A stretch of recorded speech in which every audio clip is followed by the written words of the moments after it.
Il dit, je suis étonné de voir quelqu'un de ces statuts-là dire de telles choses. Je vous dis, vous pensez que je suis en train de mentir. Quand je vais vous montrer, je vais vous mettre là-bas, vous allez le voir en train de parler en doigtant la télévision. Il parle, il rit, les gens rient. Il dit que Dieu ne peut jamais venir bénir les brebis sans bénir d'abord les bergers.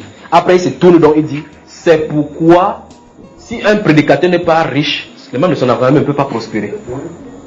Il vous dit, c'est grave, l'apostasie. Alors, la condition pour que Dieu vous bénisse quelqu'un, c'est qu'il me bénisse d'abord, c'est ça? Ok. Mon apôtre à moi, mon apôtre, l'authentique, dit que eux, on les regarde comme les balayeurs des rues. Vous avez vu ça dans votre Bible, mes bien-aimés?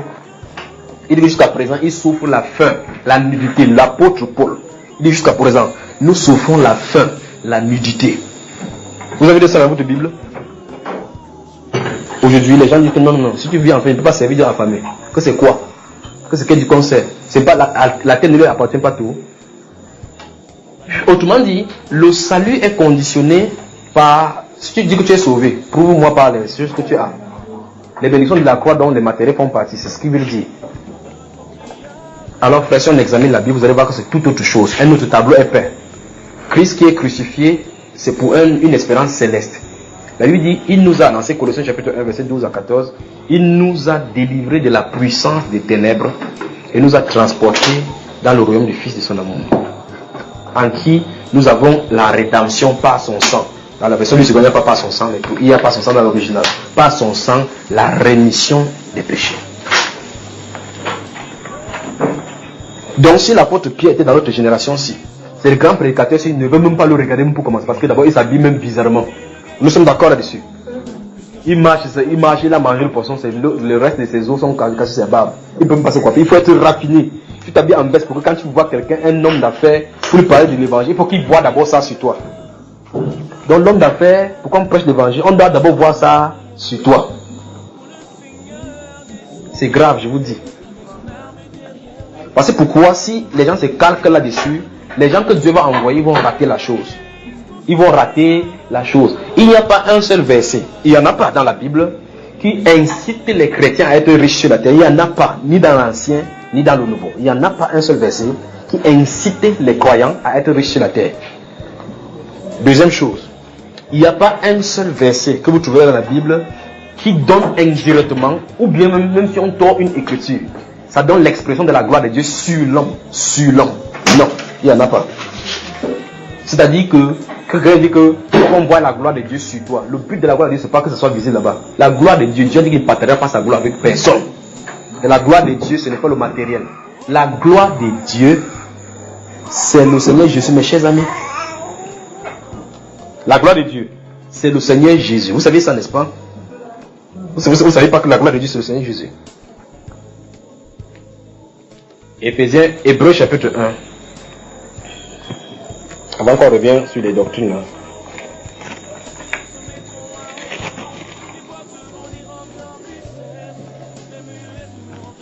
Je ne sais pas si c'est la même Bible qu'on lit, ou bien vous lisez la Bible, ou vous, je ne sais pas si vous blaguez seulement.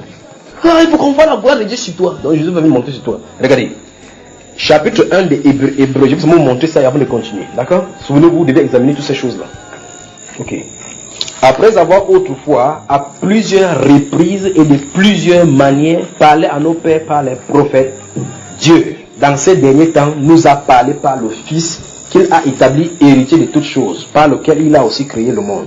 Et qui étant le reflet de sa gloire et l'empreinte de sa personne, et soutenant toutes choses par sa parole. Vous avez vu ça, n'est-ce pas? Vous avez vu, n'est-ce pas? Ok. Donc si vous cherchez la gloire de Dieu, regardez, c'est Christ. Vous avez suivi là, n'est-ce pas? Chapitre 1 des Hébreux, verset 1 à 3. Où... Ah, c'est vrai, je ne sais pas quelle terre qu'on vit là. Non, il faut qu'on voit la gloire de Dieu sur toi. Il faut qu'on voit la gloire de Dieu sur toi. Je vous ai dit, dans le livre de Exode qu'on a lu une fois ici, au chapitre 33 et 34, Moïse avait dit à Dieu, depuis tu me dis que tu ne me connais pas mon nom, je sais, oui. Mais depuis tu ne m'as pas fait connaître ta gloire. Fais-moi voir ta gloire. Ce que vous chantez chaque fois, Seigneur, fais-moi voir ta gloire. Vous parlez. Seigneur. Tellement le son est doux que ça t'entraîne, tu es debout, tu pleures, les larmes coulent. Pensez que c'est Quand Moïse demandait ça, il voulait voir le Seigneur Jésus. C'est lui qui cherchait. Ah, je recommence ça. Peut-être ça risque d'être scandalisant également. Quand Moïse posait la question, Seigneur, fais-moi voir ta gloire, il cherchait le Messie. C'est lui qu'il voulait rencontrer. Frère David, ça tu savais aussi, hein? Quand Moïse demandait, Seigneur, tu m'as fait connaître par ton nom, souvenez-vous de ceci. Sinon, vous dites, quelqu'un est 80 jours, enfin, 40 jours, 80 jours, en face à face avec Dieu. La Bible déclare qu'il ne lui parlait pas, il parle de bouche à oreille. Il descend encore là-bas, après il dit que jusqu'à présent tu ne m'as pas fait connaître ta gloire. Fais-moi voir ta gloire. Il voyait donc quoi depuis là? La Bible déclare qu'il voyait une représentation de Dieu, mais il cherchait, il dit que non, c'est pas ce qu'il veut. Les prophètes qui ont prophétisé à la grâce qui vous était destinée ont fait de cette chose-là l'objet de leur investigation. Il leur fut dit que ce n'est pas pour eux, qu'ils étaient seulement des annonciateurs, des dispensateurs de ces choses qui vous étaient destinées. Vous voyez cela? Ils voulaient sonder par l'Esprit de Dieu qui était marqué en eux, qui était en eux. Donc, ils voulaient connaître vraiment qui est Christ. C'est pour ça que Jésus a dit que heureux vos yeux de ce qu'ils voient, parce que plusieurs prophètes ont voulu voir. Vous avez la Bible dans votre Bible, frère? Alors regardez dans la Bible, quels sont les prophètes qui ont voulu voir? Car plusieurs prophètes ont désiré voir ce que vous voyez et ils n'ont pas vu. Entendez ce que vous entendez. Entendez Dieu marcher au milieu des hommes. Quand est-ce qu'Emmanuel va venir? Dieu sur les hommes, dans la colonne de nuée, colonne de feu. Dieu au milieu des hommes, marchant en Jésus. Maintenant Dieu en l'homme par le Saint-Esprit. Ah, c'est merveilleux, frère bien-aimé. Fais-moi voir ta gloire. Donc, je suis de prendre ça pour inciter sur le fait que les gens disent que pour qu'on puisse prêcher Dieu, pour qu'on voit la gloire de Dieu sur toi. La gloire de Dieu, ce n'est pas le matériel. C'est l'expression de sa personne, Jésus. Moïse a désiré tant voir la gloire. Aujourd'hui, quand nous chantons, Seigneur, fais-moi voir ta gloire, et indirectement, c'est ceci. C'est une charge ma situation pour qu'on voit que tu es glorifié. Seigneur, dans ma famille, on m'a trop traumatisé. On a dit que depuis que tu sais ton Dieu, là, ta joue ne peut qu'entrer dedans. Je sais qu'ils sont tordus. Même mes pantalons sont déchirés. Seigneur, fais-moi voir ta gloire. Opère un miracle. Fais-moi voir ta gloire. C'est ça qu'ils chantent. Dans les chansons, c'est ça. Mais c'est pas ce que Moïse lui demandait. C'est pas ce que Moïse demandait. Il voulait voir Jésus. Regardez, Philippe a voulu chercher la même chose. Cette personne n'a pas appelé gloire. Il a dit, montre-nous le Père et cela nous suffit. Il s'est présenté à lui. Il dit, depuis que je suis avec vous, tu ne m'as pas connu. C'était réglé pour Philippe. Vous avez vu Philippe encore poser la question que qu'est-ce que tu veux même par là dire? Quand il a dit, il a compris. Pas vrai? Le voilà au milieu d'eux. Aujourd'hui encore, ça crée encore des discussions. On discute qu'on dépasse même Philippe qui avait posé la question. On veut que Philippe comprenne encore mieux ce que Jésus a déjà dit. Que quand il voulait dire que moi et nous sommes un, ce n'est pas ce qu'il voulait dire. Philippe lui avait compris que c'était ça. Il est Dieu. Amen. Donc la gloire de Dieu, c'est Jésus. Alors si on prend l'apôtre Pierre, si on met dans cette époque-ci par rapport à la doctrine de prospérité qui veut que on voit l'extérieur, ton extérieur qui convient au grand Dieu que tu sais. Ce n'est pas. Vous pensez que si on s'habille bien, on a les grandes maisons, ça montre toujours que Dieu est grand? Vous pensez que si les chrétiens, les prédicateurs ont des grosses voitures, en fait les voitures sont faites chez les mondains, donc les derniers Christ seront toujours eux qui vont le faire. Il y a des mondains qui donnent les coupes de leur voiture, on ne donne pas commande. Ils disent que cette voiture-là, ce genre de voiture n'est pas sur le marché. Donc déjà ça, c'est hors série, c'est hors norme. Alors je pose la question, mon cher bien-aimé. Bill Gates, entre Bill Gates et un prédicateur, qui dépasse qui? En termes de margin, des matériels, qui dépasse? Il sait quel Dieu donc? Alors il sait quel Dieu? Il sait le Dieu de la Bible? Alors dans ce cas, je pose donc la question. Ça veut dire que son Dieu dépasse donc le Dieu des prédicateurs, parce que jusqu'à là, même quand ils font même le faux comme ça là, il n'appelle pas toujours Bill Gates. Bill Gates ne fait même pas le faux, il n'aime pas le là dedans, il est dans son informatique, le développement des technologies, mais il a son argent. C'est ce qui peut faire mieux ces prédicateurs que prêcher vos bêtises, là vous restez ici, là vous payez. C'est pas ça mon cher frère. Ce qui me montre, c'est tout simplement ceci. Si la richesse extérieure, c'est les caractéristiques pour voir la gloire de Dieu, Bill Gates a la meilleure gloire de Dieu. C'est cela, n'est-ce pas? Autrement dit, Dieu ne base pas sa révélation dans ta vie par rapport à l'extérieur. Si vous voulez, on prend cas par cas des gens qu'on observe maintenant, vous allez me dire. Prenons le premier cas. Avant d'être premier ministre en Égypte, Joseph était quoi? Esclave. Il a travaillé chez un non-croyant. On est d'accord? Le non-croyant adorait directement Satan, oui ou non? On l'a accusé injustement, oui ou non? On allait l'enfermer, Dieu n'a pas bronché, oui ou non? Dieu a envoyé 2 personnes qui ont été enfermées avec lui, oui ou non? Dieu lui a envoyé la révélation sur ces 2 personnes, oui ou non? Ils sont sortis, lui il est resté là-bas, oui ou non? Si c'est la doctrine de prospérité aujourd'hui, on dit que la souffrance c'est pas pour les chrétiens. Il prend seulement comme ça, peut brosser dans la Bible comme ça tout au long, vous voyez. Est-ce que vous comprenez? Ok. Proverbe chapitre 23. Proverbe chapitre 23. Donc, je suis en train de bombarder comme ça parce que dans le temple de Dieu, il y a ce système de vendeurs. On est arrivé à faire les CD maintenant, on vend. On fait des livres, on vend. En fait, le plus grave encore, si vendent le livre, c'est le problème. Le plus grave encore, c'est l'instrument que vous avez devant de vous, les Bibles qu'on vend là. Les gens qui les vendent vont rendre compte à Dieu. On peut me dire qu'ils ont eu des choses pour imprimer. Ils ont dépensé de ceci, c'est leur problème. Le matériel qu'on fait pour avoir cela, c'est l'arbre de mon père. Regardez les gens qui ont traduit la Bible, des francs-maçons, des occultistes ont traduit la Bible qu'on a dit les livres. Ils vendent pour faire le business avec. Les chrétiens à l'intérieur, on achète. Il y a des gens qui ont la Bible de 45 000 francs. Donc quand tu achètes ça, peut-être c'est l'ancien qui est dedans. J'ai dit quel livre déjà? Proverbe chapitre 23. Proverbe, le livre de Proverbe, c'est après les psaumes là. Proverbe chapitre 23. Vous y êtes? Ok, regardez. Je vais lire deux versets, le verset 4 et le verset 5. Suivez avec moi et vérifiez que c'est ce qui est écrit dans votre Bible. Regardez. Ne te tourmente pas pour... ne te tourmente pas pour... ni applique pas ton... Vous avez bien vu? Vous avez vu l'exhortation qui est donnée dans le livre de Proverbes. Ne te tourmente pas pour... ni applique pas ton... Maintenant, veux-tu poursuivre du regard ce qui va disparaître? Car la richesse s'est fait des ailes. Et comme l'aigle, elle prend son vol vers les cieux. Vous avez vu ça, n'est-ce pas? Il dit, ne te tourmente pour t'enrichir. N'applique même pas ton intelligence. Donc je vous dis, il n'y a pas un seul verset biblique qui incite les gens à chercher la richesse. Prenez le temps de lire Luc au chapitre 12, à partir du verset 15, jusqu'au verset 31, où le Seigneur Jésus, pendant qu'il a prêché, cet homme-là dit que dis à mon frère de partager l'héritage avec moi. Jésus a dit qu'il m'a établi juge dans vos affaires. Après, il dit maintenant, cette parabole pour montrer, il dit que les biens, les terres d'une personne avaient produit. Il avait cassé le grenier, il a dit, ouf, mon âme, tu peux vivre maintenant. Cette nuit, là même, Jésus a dit que Dieu lui a demandé son âme. Il dit, le reste, il faut que tu aies préparé. Il a dit, c'est ainsi qu'elle est, tout homme qui est riche, non pas pour Dieu. C'est terrible. C'est ici, n'est-ce pas? Et cette même exhortation est donnée par l'apôtre Paul dans 1 Timothée chapitre 6, le verset 17. Il dit que dis aux riches de ce présent siècle de ne pas mettre leur cœur et leur foi, leur espérance dans des richesses incertaines. Il dit mais la mettre en Dieu. Qu'ils soient riches en bonne œuvre et en libéralité. D'accord? C'est ce qui est écrit dans 1 Timothée chapitre 6, verset 17. Donc la doctrine de la prospérité, c'est une atteinte même directement à la loi de la croix. La doctrine de la prospérité. C'est une atteinte à la loi de la croix. Quand je parle de la loi de la croix, je parle de la souffrance que doit subir chaque chrétien pour pouvoir manifester sa foi par rapport à Jésus. Parce que c'est écrit dans la Bible littéralement. La Bible dit littéralement qu'on est fait pour souffrir. Et on va lire les deux passages qui en parlent maintenant. On va parler de cela maintenant. D'accord? Donc on est fait pour souffrir. Le simple fait, le jour où tu choisis d'accepter Jésus-Christ, tu as déclaré le combat. Tu es entré dans un combat où que tu l'admets ou non, tu vas combattre. Donc les tenants et les aboutissants de cette vie-là, ce n'est pas plus de toi. Alors c'est pour cela que dans ce combat, on a un grand chef, Jésus-Christ, qui tient les ficelles et qui tient le commande. Tout ce que nous avons à faire, c'est nous reposer en lui. Nous reposer sur lui sans nous confier en nous-mêmes. Il dit clairement dans le livre de Jérémie chapitre 17, le verset 9, 7 à 9, il dit que malheur à celui qui se confie en lui, en l'homme. On ne peut pas se confier en l'homme. Les doctrines de prospérité disent qu'il faut faire confiance, self-confidence. Il faut avoir confiance en soi.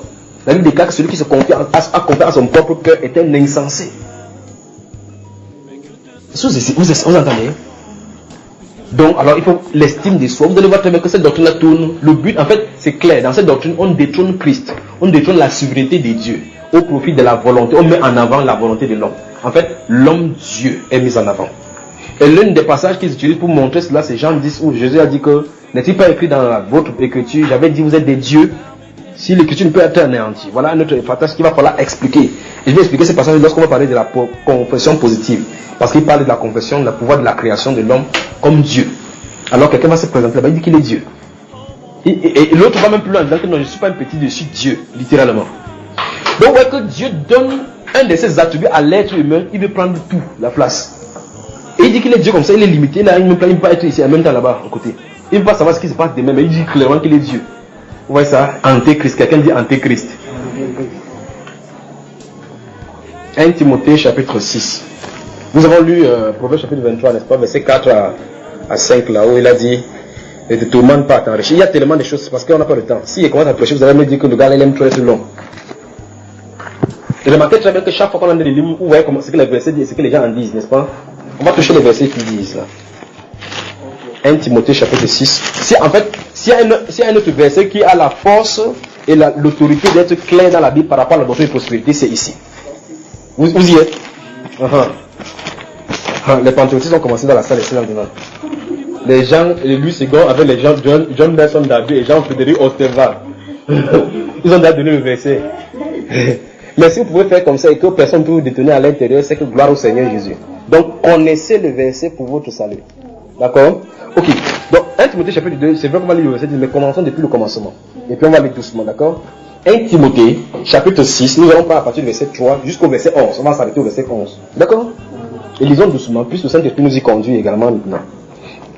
Ok. Verset 3. Si quelqu'un enseigne des fausses doctrines, soulignez fausses doctrines. Vous avez vu ça, n'est-ce pas? Et ne s'attache pas aux saines paroles de notre Seigneur Jésus-Christ et à la doctrine qui est selon la piété. La piété, la crainte de l'Éternel, la vie dans la soumission à Dieu. Où est cela, n'est-ce pas? Ça commence par un avertissement. Si quelqu'un n'enseigne pas ça, et enseigne plutôt les fausses doctrines, regardez les conséquences qui vont aller. Vous allez remarquer que c'est sur le plan, ce qu'on a sur le plan spirituel maintenant. On dit qu'il est comment? Première chose, il est enflé d'orgueil. C'est la conséquence lorsqu'on a quitté, détrôné Christ dans les cœurs. Lorsqu'on détrône Christ, on commence à croire qu'on est Dieu. C'est le pensée orgueilleux qui va venir. Oh, je suis n'importe qui, je ne suis pas n'importe qui. Je suis le fils du grand roi. Je suis roi. Je suis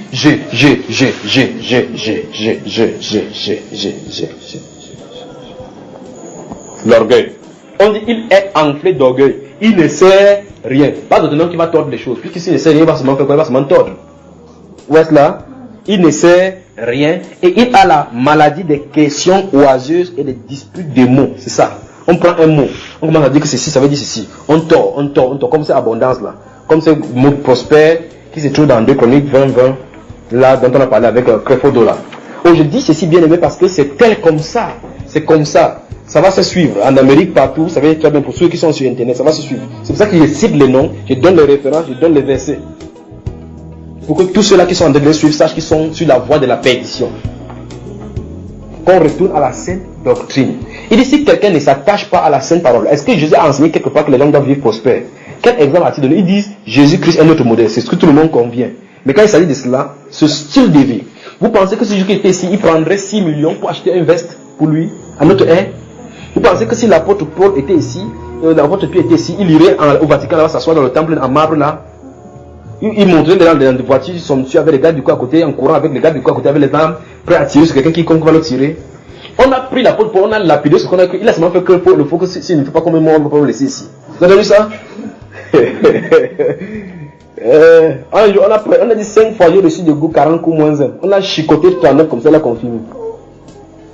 Un temps, il s'est seulement caché dans le panier, comme il était petit là. On a mis le panier, descendu sur le mur, il a pendu les dans la bouche comme ça, parce que ça ne le laissait pas.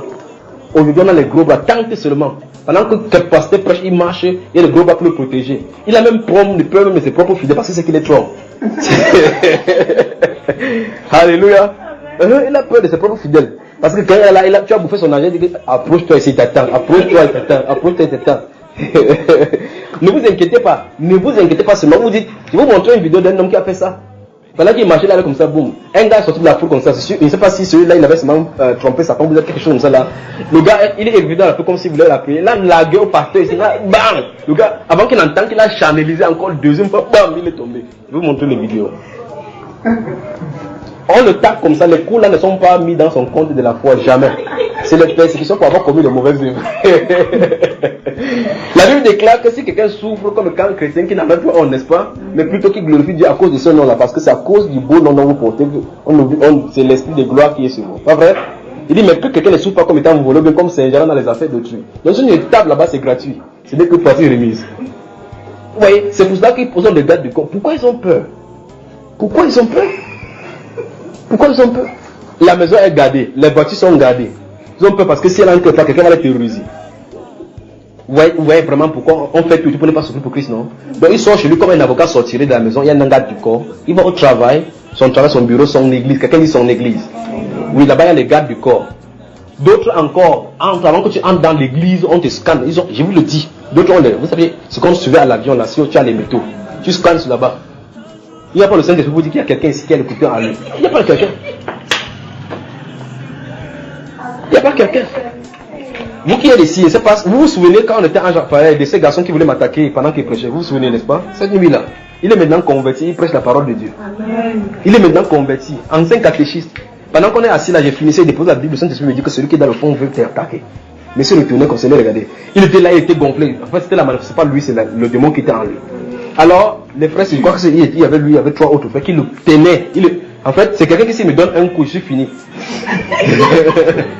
Il le tenait comme ça. Vous savez, quand on arrête la chèvre pour aller au marché, il voit la boucherie, comment ça fait les pieds au sol comme ça là.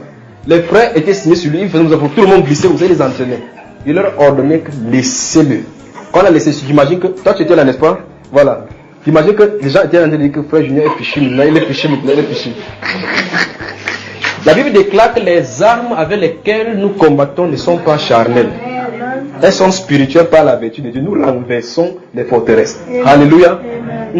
C'était une bataille spirituelle, donc ce n'est pas physique. Donc ce n'est pas le coup de poing qui devait perdre. Il y a des gens qui veulent délivrer le monde, ça ne va pas. Tu déchires sa veste, il se fâche, il fait comme si tu as le démon, il te gifle bien comme ça là. Pour te dire que c'est toi qui as, c'est pas le démon, c'est toi qui m'a sali comme ça ou qui m'a détruit la veste.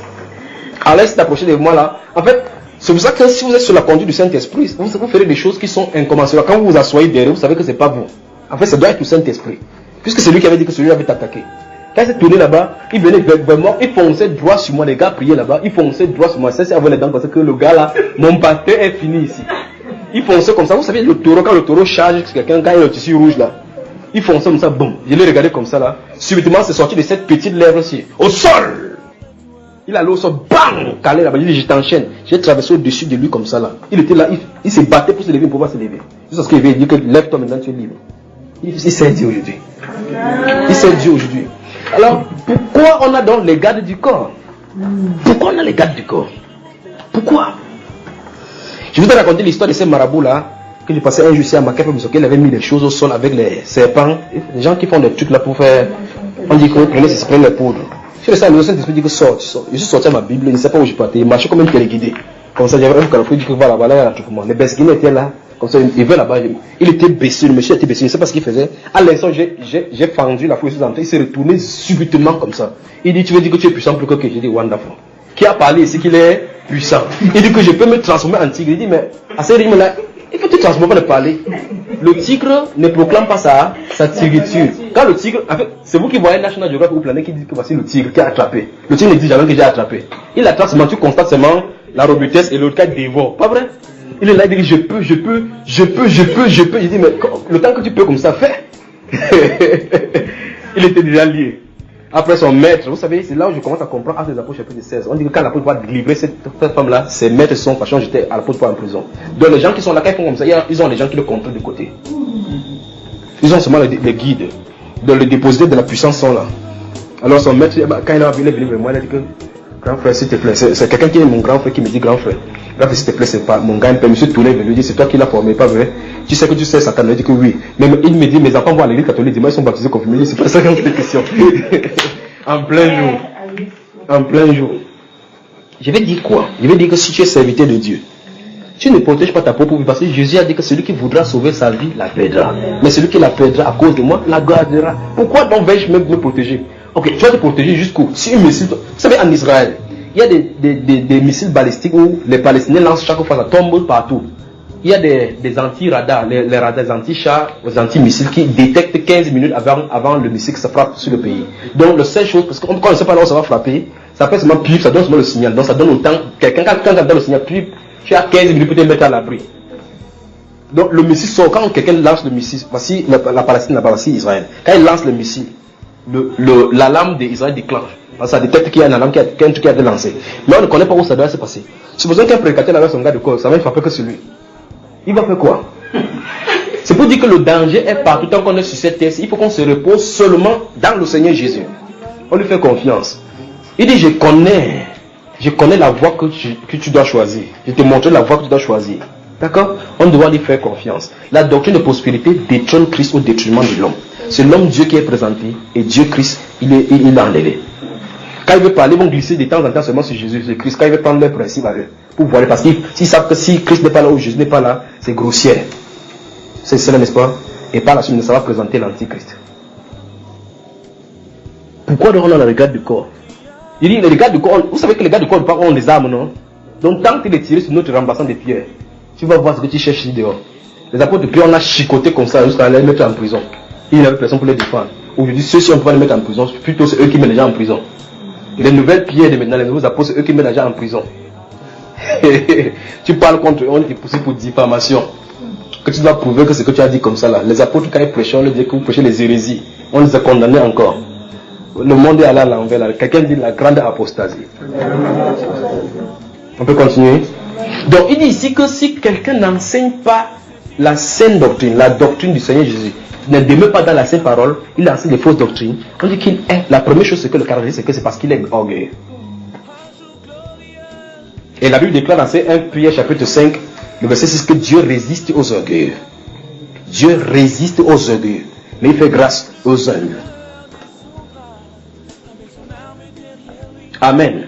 Et il nous conseille, puisque le verset que j'ai décidé dans 1 Pierre chapitre 5 a à voir encore avec la doctrine de prospérité. Il conseille donc que nous ne soyons pas orgueilleux. Il dit qu'on se soumette sous la puissante main de Dieu et il nous élèvera au temps convenable. La doctrine de prospérité dit non. Temps convenable de quoi c'est ça? Là, je veux mon miracle.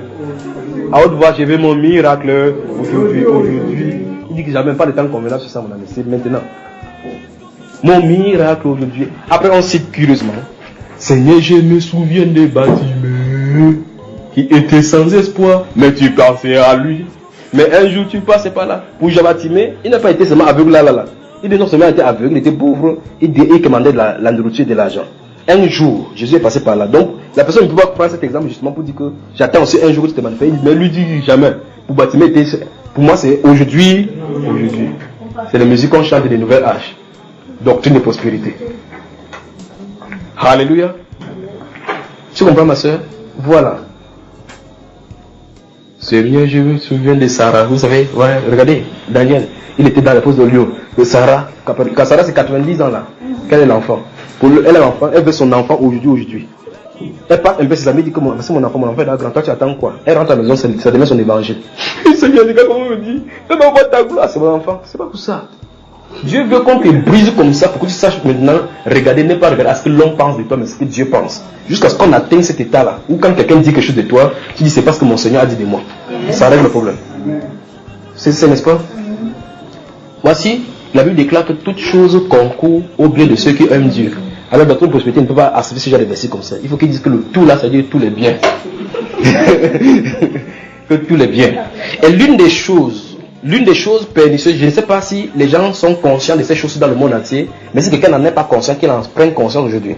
Benny Hinn déclare, dans le livre de Job, si vous lisez Job au chapitre 1, le verset 21, quand Job crie, quand Dieu a enlevé toutes choses, Job déclare une parole dans Job chapitre 1, le verset 21. Il dit l'Éternel a donné, l'Éternel a repris, que son nom soit glorifié. Il dit que Job ne savait pas de quoi il est question, que c'est une fausse doctrine qu'on enseigne aux gens, que quelqu'un dit que tout c'est la volonté de Dieu. C'est ce qu'il dit. Donc il veut dire que le prophète Job avait tort. Et ma Bible déclare, si vous lisez le verset 22, tout juste. La Bible déclare qu'en tout cela, Job ne pécha point. En imputant à Dieu quelque chose. Ouais, c'est un frère. Un prédicateur se lève 2014 ans plus tard, il dit que Job lui il avait tort. Je supplie que ta volonté soit faite. Alors, allons quelque part. Merci Père. Merci Jacques. Waouh. Le livre de Jacques. Voyons quelque chose d'abord. Oh, c'est un petit peu, on n'a pas encore avancé, on n'a pas encore bougé au verset 3. C'est vrai que moi-même je bavarde aussi. Trop, n'est-ce pas? Tu avais ça dans ton cœur, tu ne voulais pas dire. Jacques.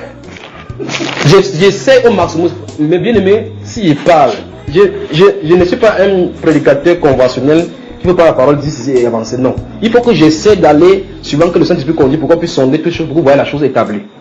C'est pour ça que j'ai fait ces choses-ci. J'ai dit quel livre là? Jacques, prenez le chapitre 5. Vous y êtes?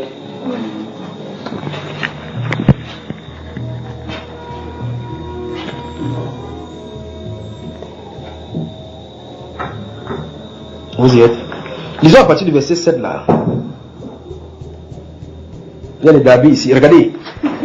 Soyez donc patients, frères, jusqu'à l'avènement du Seigneur.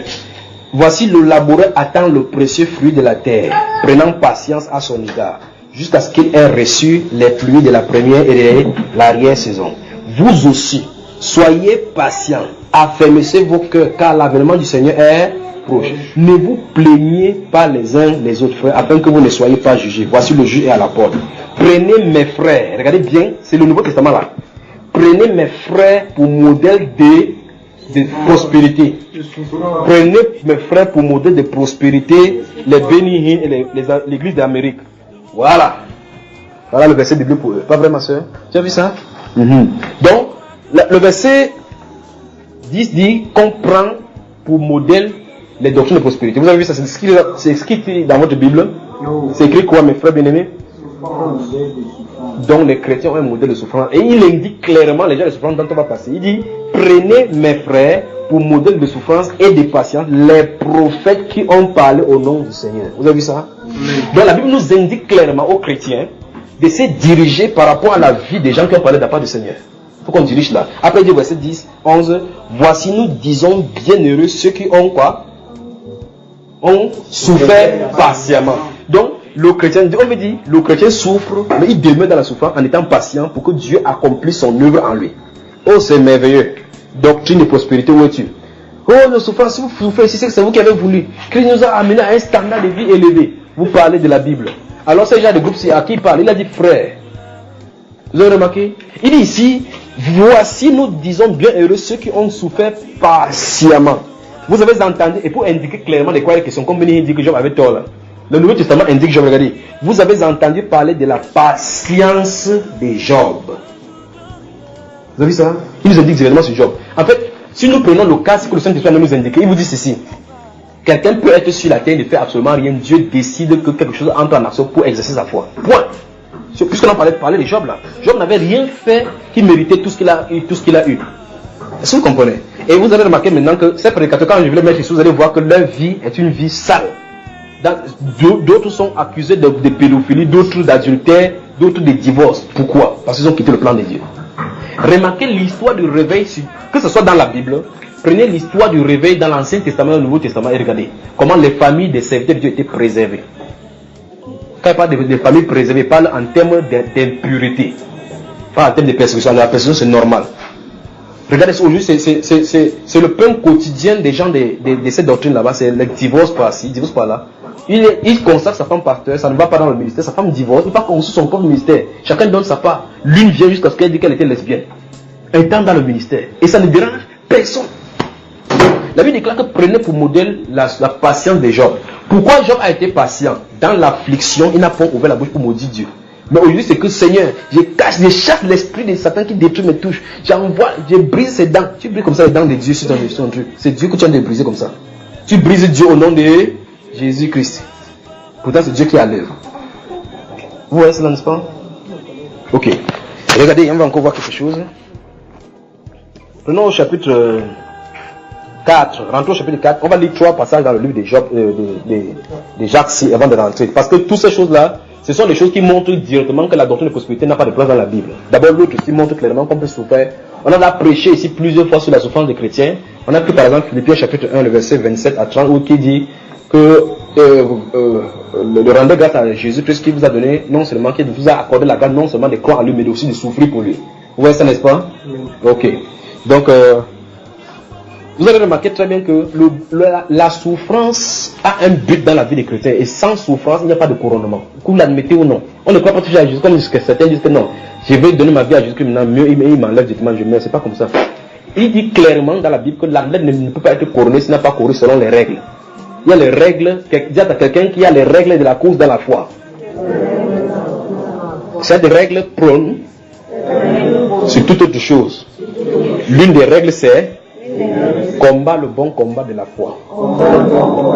Donc dans la foi il y a le combat. Donc dans la foi il y a le combat. Et ce combat n'est pas charnel. Voilà. Ok, donc chapitre 4, lisons à partir du verset 13, pour que vous compreniez, ça indique, chapitre 4 dans le verset 13, ça donne directement droit et une boulette à balles réelles devant les doctrines et les démons de théologie, des théories de prospérité. D'accord? Regardez, à vous maintenant, qui dites aujourd'hui ou demain nous irons dans telle ville, nous y passerons une année, nous trafiquerons, nous gagnerons. Vous qui ne savez pas ce qui arrivera demain. Vous avez vu ça? Donc quelqu'un prend la star et prêche. Je suis en haut, je serai en haut, la vie m'appartient. Je suis ici, je serai à la tête, je serai à la queue. Et ce qu'ils font en rejetant ce que Job a dit, c'est que Job a dit que l'Éternel a donné, l'Éternel a repris, que son nom soit glorifié. Et il cite comme ça. Or la Bible prend ça pour dire que si vous dites comme ça, vous êtes orgueilleux. Regardez. Vous qui ne savez pas ce qui arrivera demain, car qu'est-ce que votre vie? Vous êtes une vapeur. Cette vapeur qui dit aujourd'hui qu'ils sont des dieux. Il dit pas même Dieu lui-même sur le trône. Il dit que vous êtes une vapeur qui paraît pour un peu de temps et qui ensuite disparaît. Vous devriez dire au contraire. Vous avez vu cela? Dans le langage de quelqu'un qui se soumet à la souveraineté de Dieu, c'est que si Dieu le veut. C'est exactement ce que le prophète Job disait ici. Dieu a donné dans sa souveraineté, il a retiré. Que puis-je faire? Est-ce que vous comprenez? Sa femme est même venue présenter que maudit Dieu, tu es dans ton intégrité. On mange l'intégrité là. Maudit Dieu aimait. Il dit quoi? Donc tu mangeais la pizza ici à la maison comme ça, c'était bon comme ça, c'était façon, c'était bon. Maintenant là tu dis que maudit Dieu, dit que femme, pourquoi parles-tu comme une femme insensée? Ne soyons pas insensés, d'accord? Considérons le Seigneur, considérons sa parole et prenons position pour sa parole. Donc il dit qu'à vous maintenant qui dites que cette année nous allons faire comme ça, regardez bien, c'est la prédication de la doctrine de prospérité ici. Je suis en haut, je serai en haut cette année si j'ai mon examen, au nom de Jésus. J'ai ceci, je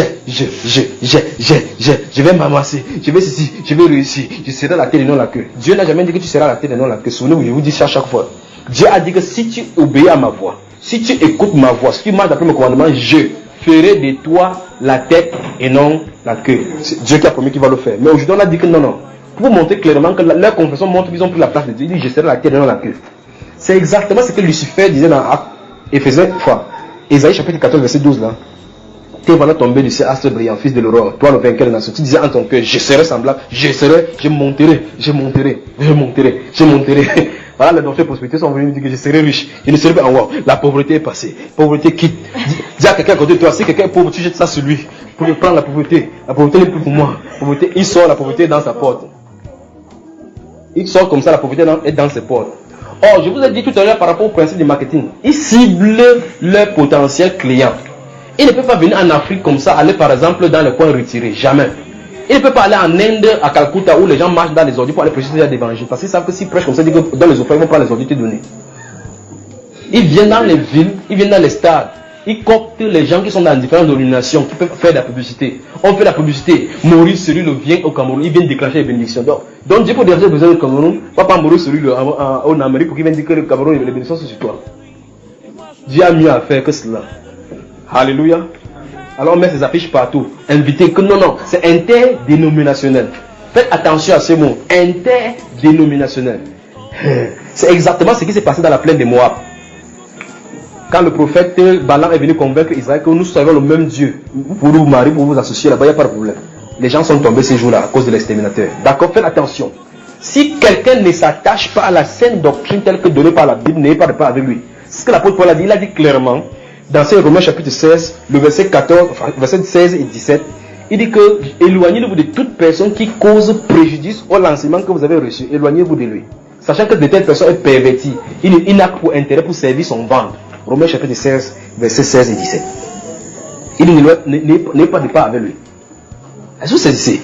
Ah non, c'est interdénominationnel, venez. Alors Full Gospel vient dans le stade, il s'assoit là-bas. Témoin de Jéhovah vient, il n'aime pas s'exposer comme ça là. Parmi eux, les francs-maçons sont là, les marabouts sont là, ils s'asseyent au milieu. On tourne, on a classé les hoches là-bas. Chacun a leur truc. Après, on s'arrange à prendre l'offrande avant que le prophète ne parle. Parce que c'est que s'il dit quelque chose qui est mauvais, tu vas rentrer dans ton offrande. On donne. N'importe quel verset qu'on peut prendre, on va tourner seulement, on va revenir sur les offrandes. Que Dieu nous aide. Alors la Bible dit ici que quand vous dites, je vais aller ceci, je vais cultiver mon champ, je vais aller l'année prochaine, je serai quand même après mon bac, je serai ingénieur. Après ingénieur, je vais être maintenant, je vais aller en France. Après la France, je serai un grand docteur et puis je pourrai bien donner ma vie à Jésus. Il y a déjà ces choses-là. Vous ne savez même pas ce qui va se passer demain. Vous programmez pour une année. Ah, remarquez très bien, je vous ai toujours dit que pour dire non à Jésus, on n'a pas besoin de dire non. Prenez une position qui est contraire à ce que Dieu vous venez de le rejeter. Vous vous souvenez de ces 1 Samuel chapitre 7 et chapitre 8 où les Israéliens ont demandé un roi sur eux. Ils n'ont pas dit, nous ne voulons plus Dieu. Ils n'ont pas dit ça littéralement. Ils ont dit, établis sur nous un roi. Ils savaient que Dieu était leur roi. Il dit, établis sur nous un roi comme seule nation. Ah, c'est terrible, frère. À l'instant, là, Dieu a dit qu'ils m'ont rejeté. Alors, qu'est-ce que Dieu va dire ici dans ce passage? Il dit que le fait de dire, cette année, nous ferons telle chose, regardons ce qu'il va dire. Il dit, verset 16, mais maintenant, vous vous glorifiez dans votre pensée, quoi? Votre pensée, quoi? Ok. Vous avez vu cela? C'est pour ça que dans 1 Timothée, chapitre 3, chapitre 6, il a dit que si quelqu'un ne s'attache pas à ces fausses doctrines, les doctrines de prospérité, il dit qu'il est enflé d'orgueil. Vous avez vu cela? Alors il commence à prendre la position qui n'est pas sienne. Il croit qu'il est quelque chose. Pourtant, c'est une vapeur. L'homme est une vapeur. Enlever le souffle, il est couché là-bas, c'est terminé. D'autres sont allés même jusqu'à dire que s'ils meurent, même ils vont ressusciter. Ils sont morts, on l'a mis là-bas. Les gens, les membres ont pleuré, jeûné. Ils ont fait la grève de la faim, le corps n'est pas sorti. Après, ils sont fâchés à aller enterrer. Ils croient que Jésus est là. Donc si je meurs, je suis divin. D'autres sont allés dans cette vie-ci. J'entends des gens à la radio utiliser même le nom de Jésus. Tu vois, quelqu'un s'appelle, ou c'est Fali Poupa, ou c'est Fali qui, il s'appelle maintenant divin, il ne faut pas. Je le dis parce que c'est enregistré. Je veux absolument que ces personnes sachent qu'ils sont dans le faux. Les gens sont allés jusqu'à dire, il y avait une soeur qui a quitté l'assemblée, elle allait dire à ses frères, c'est parce qu'elle allait quelque part, on l'a corrompu. Elle a dit que, il a rencontré mon frère Jeannot, il a dit que je peux te scandaliser. S'il dit aujourd'hui que c'est Jésus, tu vas dire que ça. Quand Jeannot faisait comme ça, il disait que je n'ai pas été dit, je vais te scandaliser. Les fausses doctrines. On l'a séduit une fille en disant qu'elle est le Messie. Elle croit qu'elle est Messie. C'est pas ça, frère? Il a dit qu'elle va te scandaliser. Quel est Jésus? Quel est Jésus? Et elle t'a vraiment scandalisé. Le sapin de Jésus, elle le sait. L'apostasie, avec les hommes, c'est encore mieux. Celle-ci, c'est une femme. Elle dit qu'elle est Jésus. Elle avait mis Jésus, c'est un frère. Jésus, ça va. Donc voilà, elle est sortie. On lui a dit que non, vous tous, les chrétiens, vous êtes des Jésus. Vous êtes des Messies. Et c'est justement ce que Pasteur Christ enseigne. En prenant Abdias chapitre 1, verset 17. Que des libérateurs viendront sur la montagne des Sion. Il dit que tous ils sont des libérateurs. C'est terrible. On va arriver sur son cas. Docteur en théologie, tu parles. Donc il y a des choses subtiles. Regardez les choses qu'on peut enseigner. Un docteur comme lui, il est dans une assemblée de près de 30 000 personnes. Il dit que la première chose à faire pour pouvoir parler en langue, c'est activer ton esprit. Quand tu parles, écoutez comment on parle. Les gens sont là, ils sont en train d'écouter. Pourquoi? Parce qu'on a vendu, on connaît son nom, on ne veut pas connaître ce qu'il prêche, si c'est vrai ou c'est faux. La Bible, le grand apôtre dit que si quelqu'un veut parler dans langue dans l'assemblée, s'il y a l'interprète, s'il n'y a pas d'interprète, qu'on se parle à soi-même ou qu'on se taise. C'est ce qui est écrit. Il fait toute l'assemblée comme ça, comment on a parlé ces choses-là. Et on filme, on met sur internet. On filme, on donne, on distribue, on vend même encore aux membres des assemblées qui parlaient là-bas.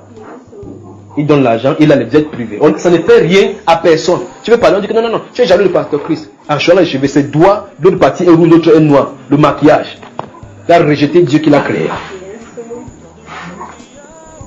Elle lui déclare qu'il est, dans ces Éphésiens chapitre 5, verset 11, qu'il ne prenait pas part aux œuvres infructueuses des ténèbres, mais condamnez-les. C'est ce que la Bible déclare. Souvenez-vous, si quelqu'un est anti-chrétien, on ne porte pas le jugement contre lui. Nous n'avons pas ce pouvoir. Nous n'avons pas cet ordre-là de le faire. Si quelqu'un est anti-chrétien, je veux dire, si quelqu'un est franc-maçon, les francs-maçons, c'est son problème.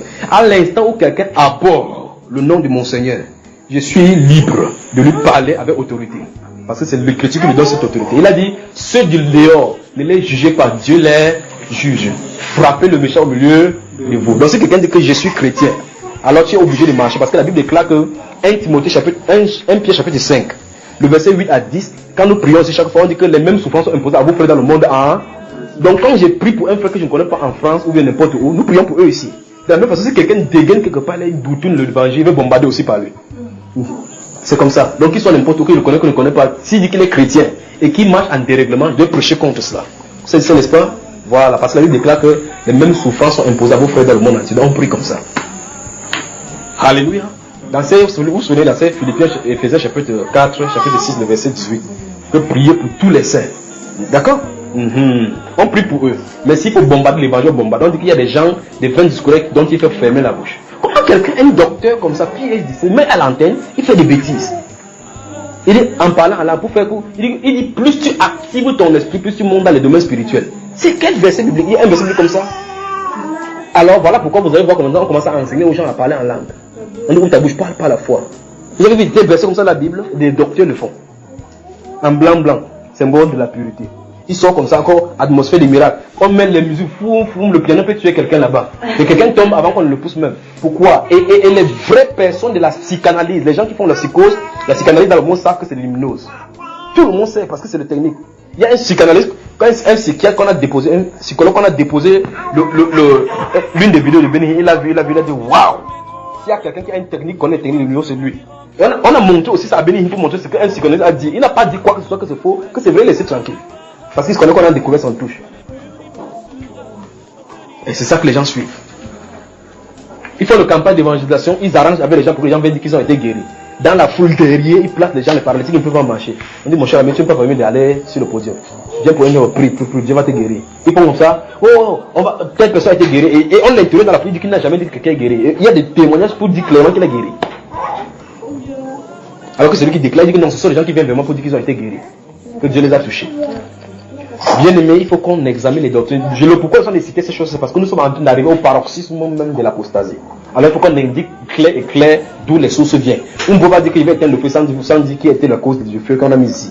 Les enquêtes sont ouvertes dans les causes des choses pour pouvoir détecter les culpabilités des uns et des autres. Et la Bible déclare donc qu'il faut qu'on les condamne. Il faut qu'on ferme la bouche à cela. D'accord? Voilà, il faut que vous connaissiez les sources. Donc si vous avez les livres de Bénin, Bonjour Saint-Esprit, dans lequel il ment là, vous faites me débrûler que c'est des mensonges qui y a à l'intérieur, proprement dit. Il dit qu'il se couche sur la tombe de Catherine Coleman, il reçoit l'onction. Il se couche sur la tombe d'une femme qui est morte depuis, elle reçoit l'onction. Voilà, il est quoi frère? Donc tu veux dire que Bonnie est possédé? Oui. On va le faire venir sur Cameroun, tu vas délivrer. Oui. Absolument. Que Dieu te bénisse. Prions pour eux, d'accord? On va prier pour eux. Donc, nous avons lu maintenant Jacques chapitre 4. Nous venons voir que la Bible déclare qu'en disant que nous allons aller à tel endroit, nous allons faire ceci, c'est glorifier. On s'enorgueillit de cette sorte. Et il nous a conseillé la façon dont on va dire. Il dit le langage chrétien devait dire. En fait, voici le langage chrétien. Si Dieu permet que j'ai mon diplôme cette année, si Dieu permet, parce qu'en fait, le chrétien est sous une alliance, a fait alliance avec quelqu'un, le Dieu des alliances. Et c'est dans cette alliance-là que selon ce qu'il a disposé pour toi, il doit l'accorder. Donc, dis que tu peux tout par toi-même.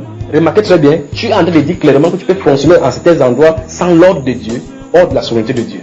Pourtant, nous disons que Jésus est Seigneur. Or, Seigneur, c'est celui qui est souverain, qui décide de notre vie. C'est pas ça, mes bien-aimés. Ou bien vous ne voulez pas la souveraineté de Jésus sur notre vie? Vous ne voulez pas aussi?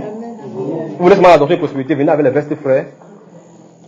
Écoutez, quand ça ne va pas, dites que ça ne va pas, n'essayez pas de porter la veste comme les soutanes comme ça, et puis vous souffrez des gens comme les gens peut-être souvent n'aiment pas Vincent là. Quand ça ne va pas, dites que ça ne va pas. C'est pour ça que la Bible nous a dit dans Philippiens 4:6 que dans tous vos besoins, faites connaître vos besoins à Dieu par des prières, des supplications. Il sait qu'on aura besoin de quelque chose.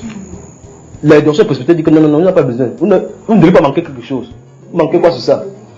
Que Jésus a tout payé. C'est une faute si tu es dans l'état de pauvreté. Si il faut quelque part, regarde ta vie si tu ne vis pas dans le péché. Et ces gens-là, particulièrement, n'aiment pas qu'on prêche sur le péché et la sanctification. Parce que la doctrine de prospérité fait appel à la satisfaction de la chair. Et qui dit satisfaction de la chair dit luxure. Et la Bible clairement met la luxure en relation avec la débauche, la fornication. Vous savez, n'est-ce pas? Voilà pourquoi les jeunes filles peuvent être là. Vous voyez les pasteuses et les pastrices là-bas.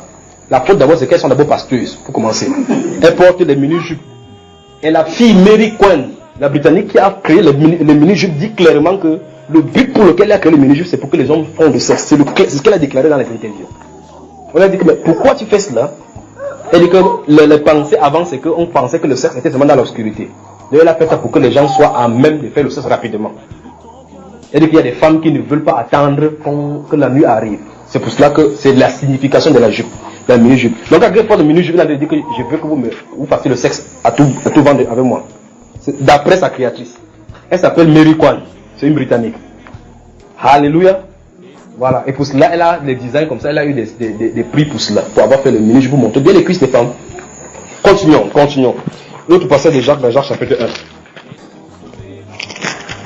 Vous dites où est-ce que celui-ci sort de ça? Mais suivez-les dans le monde. L'heure est arrivée. De toute façon, mon Seigneur et Sauveur Jésus-Christ de Nazareth viendra chercher une épouse qui est préparée. De toute façon, le Seigneur Jésus-Christ, mon Seigneur, viendra prendre les croyants qui se seraient demeurés dans la parole, sans tache ni rien de semblable. Il n'y aura pas de souillure. Si vous avez une souillure, une marque déposée de Satan, il va vous réclamer cela. C'est ça qui lui a permis de quitter le monde. Après, il s'est élevé dans les cieux. Il a dit avant de quitter, il a dit qu'il n'y a rien de lui en moi. Alors, qu'est-ce que nous avons dans nos vies, frères, sœurs, qui appartient à Satan? Qu'est-ce que nous avons? Qu'est-ce que nous avons sur le cœur? Les pensées orgueilleuses. C'est les pensées orgueilleuses, c'est le matériel qui est impliqué, c'est-à-dire la Bible.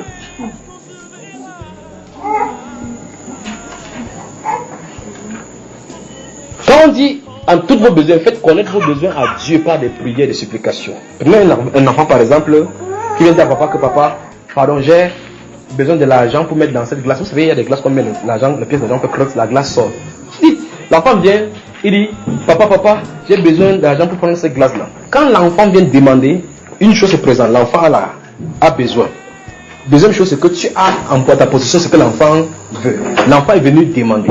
Maintenant, supposons que cette glace-là, regardez bien, l'enfant sait que le mécanisme de cette glace, c'est qu'on met une pièce, on tire, ça donne. Ça veut dire que chaque fois qu'on met la pièce, on tire, ça donne. La doctrine des nouvelles âges et des prospérités, c'est que si tu découvres le principe spirituel, tu fais chaque fois, ça va agir.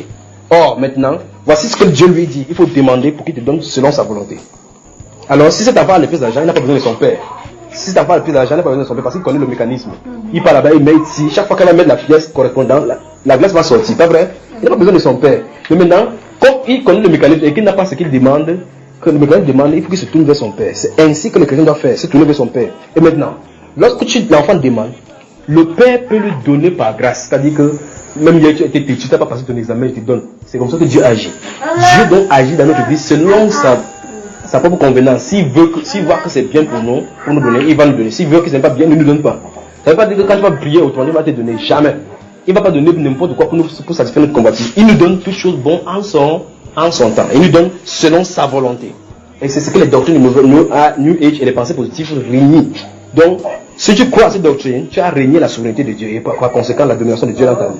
Tu veux dire que tu peux t'en sortir par autre moyen, en découvrant les lois de la nature et les principes spirituels en l'appliquant. Alors, la prière devient un mécanisme scientifique dont il faut connaître les lois et appliquer. Vous saisissez bien aimé? Jacques chapitre 1.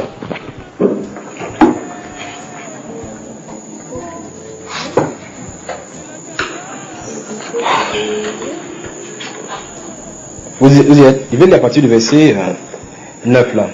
Jacques chapitre 1. Que le frère des conditions humbles se glorifie de son élévation.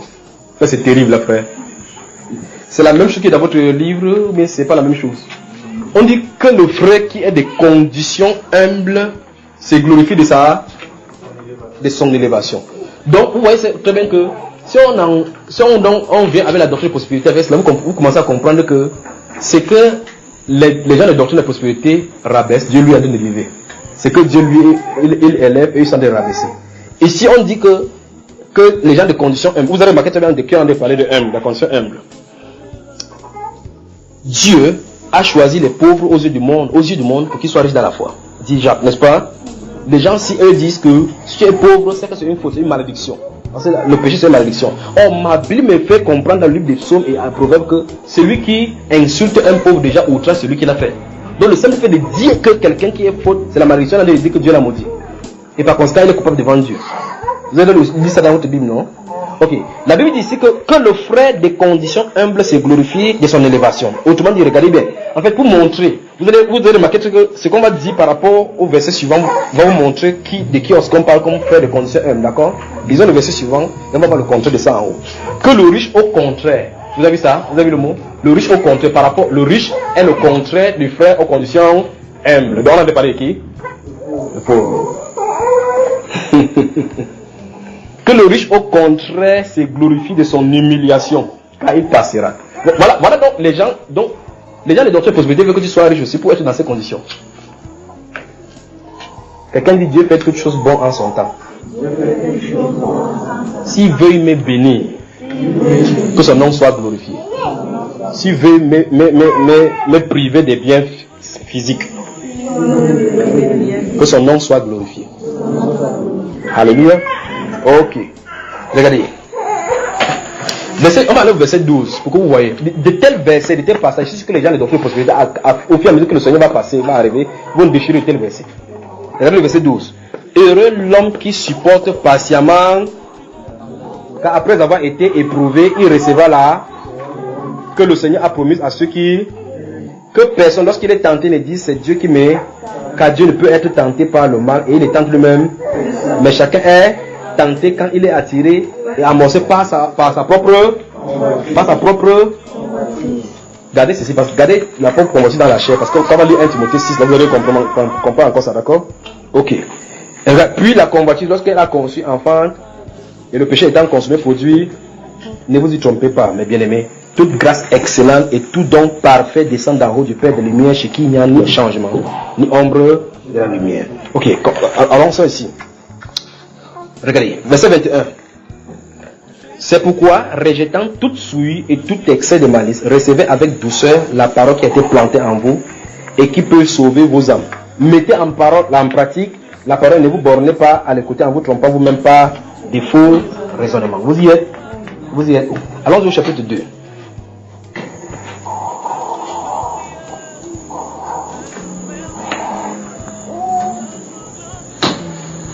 Chapitre 2 de Jacques. Verset 5.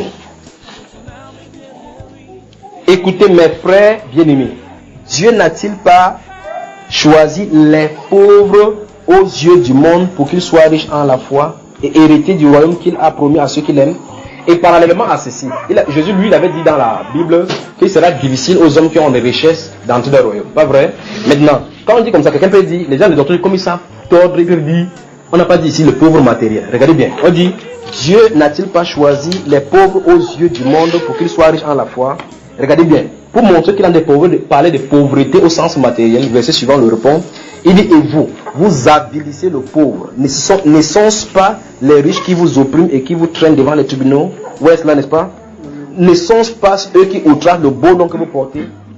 Pauvres chrétiens. Vous avez entendu ça? Pauvres, après en dehors des bavards que Jésus est Seigneur, Jésus qui revient bientôt là, que tu sais faire, tu peux faire quoi? Voici le problème dans la famille résout. Vous avez entendu des choses sur les choses, n'est-ce pas? Et que mon frère, tout ce qu'il peut faire, je vais prier. Tu dis, laisse-moi la prier là. Nous tous nous prions. Quand tu sais dire, on veut quelque chose aussi. Ah, papa qui est mort, il faut l'argent pour payer la banque.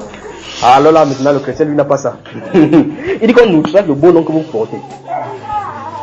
Amen. Ouf.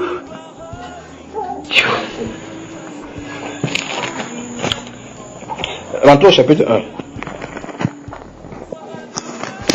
S'il y a un sommet de paroles pour contredire la doctrine de prospérité, c'est ici là, chapitre 1. Regardons. Je vais lire à partir du verset 2 jusqu'au verset 4. Regardez, suivez avec moi attentivement. Si ce n'est pas la même chose qu'il y a dans votre Bible, pour méditer.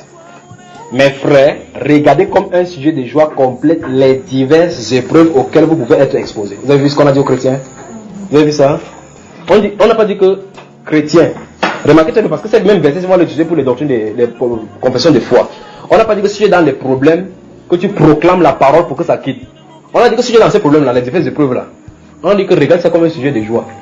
C'est pour ça qu'il a parlé au chapitre 5 là-bas de regarder la souffrance, heureux ceux qui souffrent patiemment. Donc dans la souffrance, tu es patient en attendant que Dieu va créer une issue de sortie. C'est cela, n'est-ce pas? Ok. Il dit que, mais il faut que la patience, non, c'est pas ça, j'ai sauté dans verset 3. Sachant que l'épreuve de votre foi produit la patience. Aïe. Sachant que l'épreuve de votre foi produit la patience. Dépose ça là-bas. Sachant que l'épreuve de votre foi produit la patience. Il dit, mais il faut que la patience accomplisse parfaitement son œuvre, afin que vous soyez parfaits et accomplis sans faillir en rien. Autrement dit, le but pour lequel les chrétiens passent par les épreuves, c'est que Dieu veut faire sortir le meilleur. Dieu veut faire sortir le meilleur des produits qu'il a mis en eux. Est-ce que c'est ici? C'est pour cela que quand Dieu a fait sortir les Juifs de l'Égypte, il a voulu faire par les différentes épreuves sortir les menus, toutes les choses là, les crédulités, les grossièretés qu'ils avaient sur le cœur. Pour qu'ils versent là-bas dans le désert avant d'entrer. 1 Pierre, puisque 1 Pierre est toujours à côté là.